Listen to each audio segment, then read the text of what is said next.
Due to a shortage of organ donations in the United States, thousands of people die every year while they're waiting for a transplant.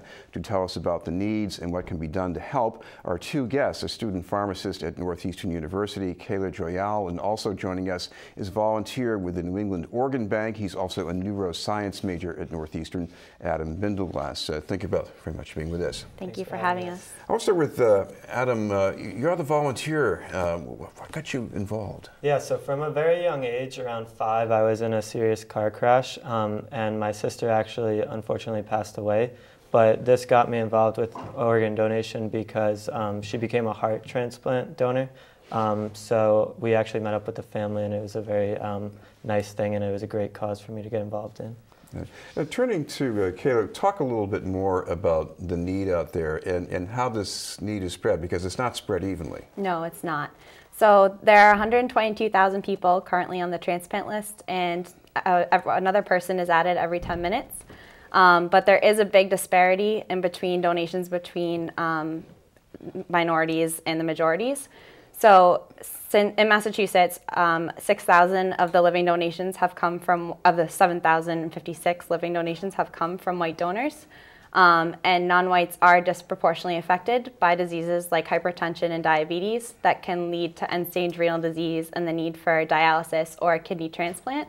And these transplants are, the success of them is enhanced by having a donor from the same ethnic or racial background. So it's really important that we increase the number of donors in these minorities, and the best way to do that is to get the conversation started.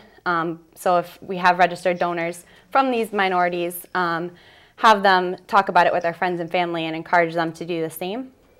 All right. Adam, what about the process of becoming a donor now? Because one way, of course, is become an end-of-life donor, but also a living donor. There are ways to do that, and there's a need for that. Right, yeah, there is a very big need for living donors. There's actually, the most common donated living donors is bone marrow, kidneys, and then you can even donate part of your liver.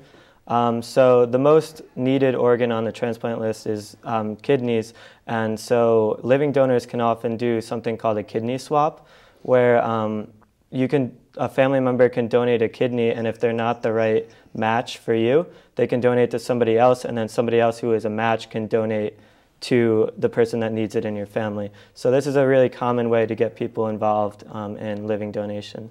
Yeah, I imagine there must be attitudes out there that you're trying to break through, because we read stories about somebody who donates an organ because someone in their immediate family needs it. But if it's not in the immediate family, a lot of us say, well, that's someone else's problem. Right, and the best thing that I like to tell people is that when you're deceased, you can't take it with you. So I like to really promote that when you're gone, that you really should donate, because it's a gift of kindness and charity. So I really think that it's important to spread the word and make sure everyone really is informed, because it's known that approximately 90% of people seem to support organ donation, but only about 51% are signed up for the National Registry. So this is the problem that we really try to focus on at the New England Organ Bank.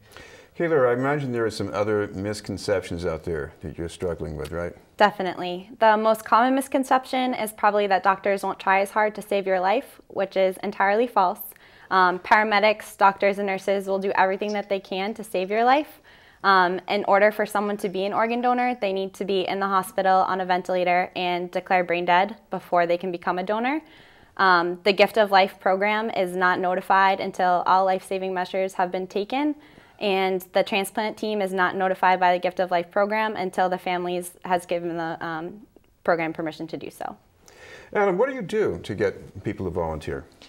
So we've been tabling a lot on campus to get some new prospective volunteers from the school. We really like to do some events, like today is National Donate Life Day, so we decided to table all day in the quad on our campus. We had ice cream to get people to come talk with us, and there's a lot of giveaways like Frisbees with Donate Life on it, and brochures, just so we can really spread the word, get people interested, and really attract people that have connections, and even people that are just looking for more information and to get involved to come up and talk to us. Kayla, among the critical needs for donations are people who have HIV. And there's a little confusion too, because some people might think if I have HIV, then no one wants my organs because they're infected, but I guess it's not as simple as that. Right. So recently they've passed the HOPE Act, which allows the transplantation of organs between HIV positive patient to HIV positive patient. So an important point with that new law is that an HIV positive organ will not be transplanted into an HIV negative individual.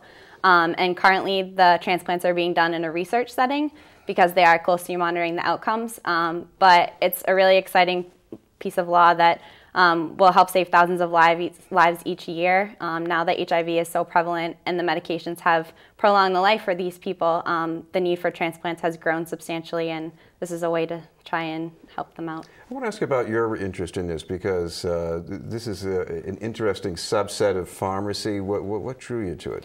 Really the patient connection and being able to see someone through from before their transplant, when you meet with them in the clinic while they're on the list, and then seeing them in the hospital and teaching them about their medications while they're there to prepare them to go home, and then seeing them once they've received their organ doing so much better, and the whole process all the way through. Adam, finally, if people want to find out more information about donating, what's the best way for them to follow up? Yeah, so to get more information, the best link to go to would be www.donatelife.net. And to get to the registry directly, we would recommend that you go to www.registerme.org. Thank you both very much, Adam Bindleglass and Kayla Joyal. We'll have more news in just a moment.